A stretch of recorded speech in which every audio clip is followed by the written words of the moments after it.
Welcome to Keeping Up with Jones, the Lonnie Jones podcast adventure.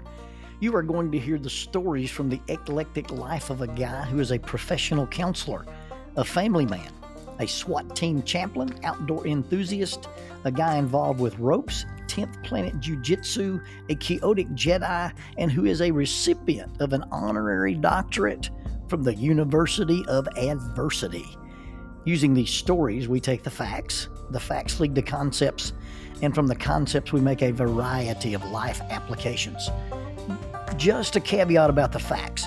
Most of the time we will tell you the facts just the way it happened, but once in a while we'll give you the facts the way other people remember how it happened, and that usually includes a tablespoon of embellishment. No harm is meant, just good, clean fun for educational purposes. Please subscribe and share this with your friends. As always, we thank you for keeping up with Jones, the Lonnie Jones podcast adventure. Faulkner University introduces the Master of Arts in Christian Counseling and Family Ministry. Many youth ministers are not well prepared for the complex challenges facing youth, parents, and families today. This program is not designed to fulfill any requirements toward becoming a licensed counselor, but it is designed to equip the career youth and family minister to do just that, minister to families, by integrating prevention-oriented counseling skills and intervention strategies within a church setting. The courses include, but are not limited to, counseling skills, counseling couples and families in crisis, family dynamics, human intimacy and sexuality, parent and character education, as well as church assessments. All courses may be completed online from the convenience of your home or workplace and at the time that fits your schedule. Most courses are only 8 weeks long. There is a 60% tuition discount for members of the Churches of Christ. Visit the website faulkner.edu/KGST. KGST stands for Curley Graduate School of Theology. That's faulkner.edu/KGST, or contact Jimmy Holland, Director of Biblical Studies Recruiting, at jholland, HOLLAND, jholland@faulkner.edu with any questions or to find out about the eligibility requirements for the tuition discount. Faulkner University is a sponsor of Keeping Up with Jones, the Lonnie Jones podcast adventure.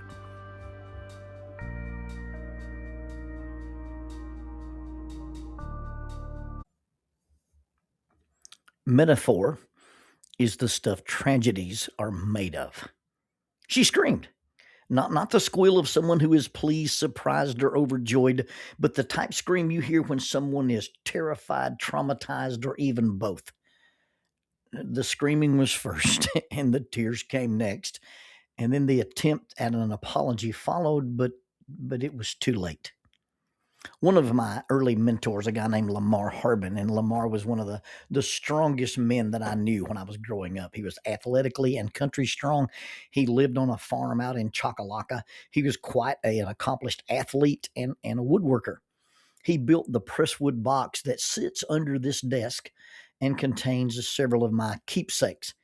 He also built the drawing table I designed. I drew the plans, but he built it, and I traded him my bike for it when I was in the 9th grade. But before all that, he built rabbit boxes. My dad would call it a rabbit gum because I think the ones he made were made out of the log of a gum tree. The premise is pretty simple. You build a wooden box. It's 24 inches long, 7 or 8 inches wide, 7 or 9 inches high. You leave one end open. The front opening should have some kind of a slot or parallel grooves so that a small wooden door can slide down into it and seal the box. The top of the box is outfitted with a pivot stick. Now, this could be carved out of a piece of wood or just a forked stick, and it is used to suspend a pivot. On one end of this long pivoting stick is a string that holds the door, and on the other end of it is a trigger. This trigger is a notched stick that is inserted into a hole about 3/4 of the way back of the rabbit box. This trigger, once it is set, holds the door up. and you put some bait or something in the back of the trap. I always used a sliced apple. And then as the rabbit walks into the dark tunnel, sniffing at the apple, his head bumps the little notched stick. The stick comes loose, and the weight of the door closes, and you've trapped the rabbit into the box. That's why it's called a rabbit box. I did not trap rabbits to kill them or to eat them. I merely trapped them to see if I could trap them. I forget the number of rabbits that I captured. I used to keep a log. I checked the trap every morning before school, walking out right at daylight or a little before daylight through the pine trees and down in that area where the pine tree monster lived, walking over the frosted ground to check my trap. Pretty simple. You look and see if the door has been tripped. The door is closed. You up in the box, you slide the door, and you look down into the box at your prize. And typically what you're looking at is the rear end of a bunny.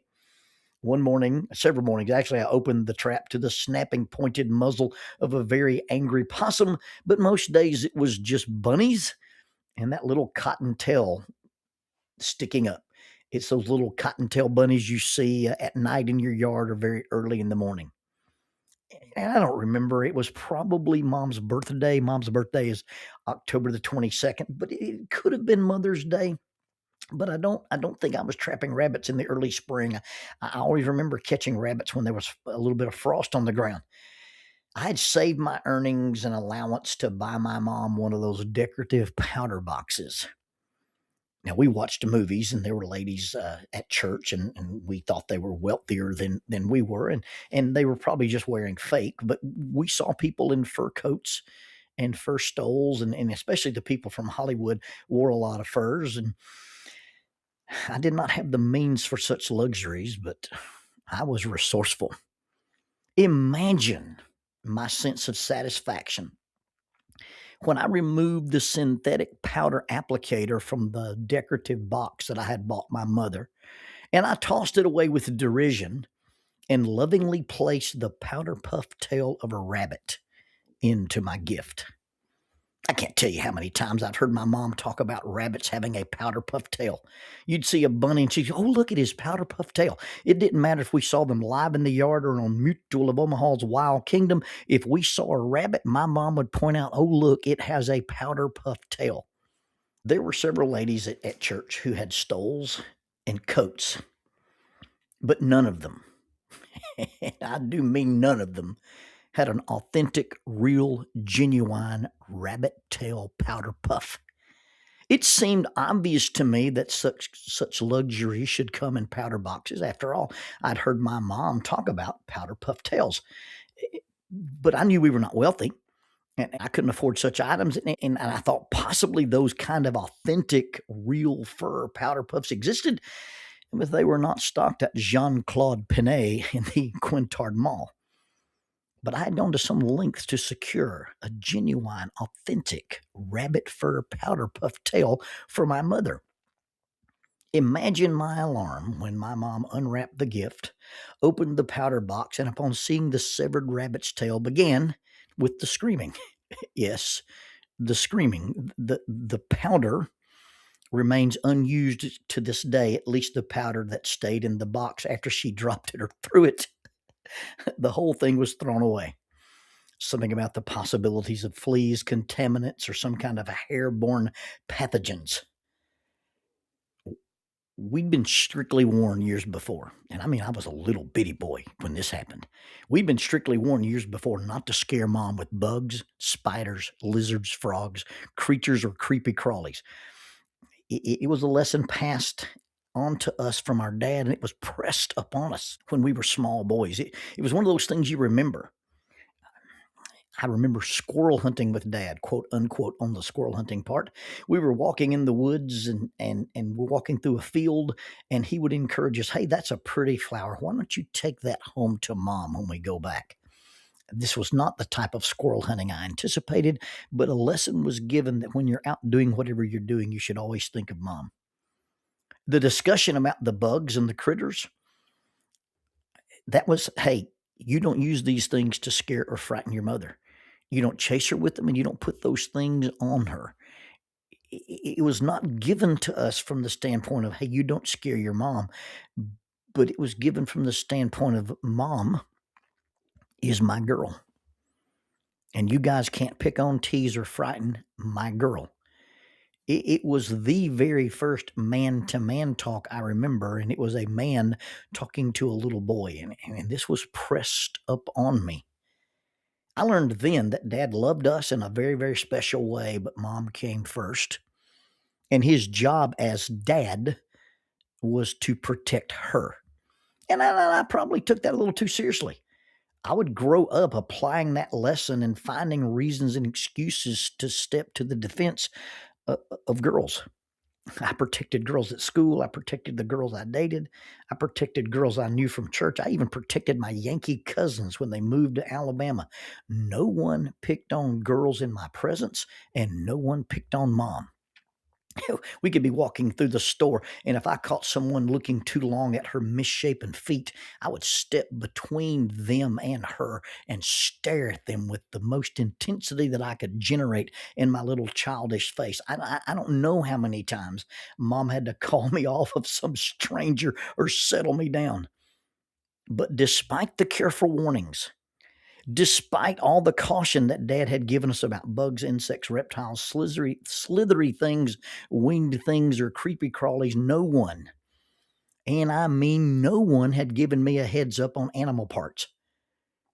Now, in those days, it's kind of trendy. It was even popular to have a keychain with a dyed lucky rabbit's foot on it.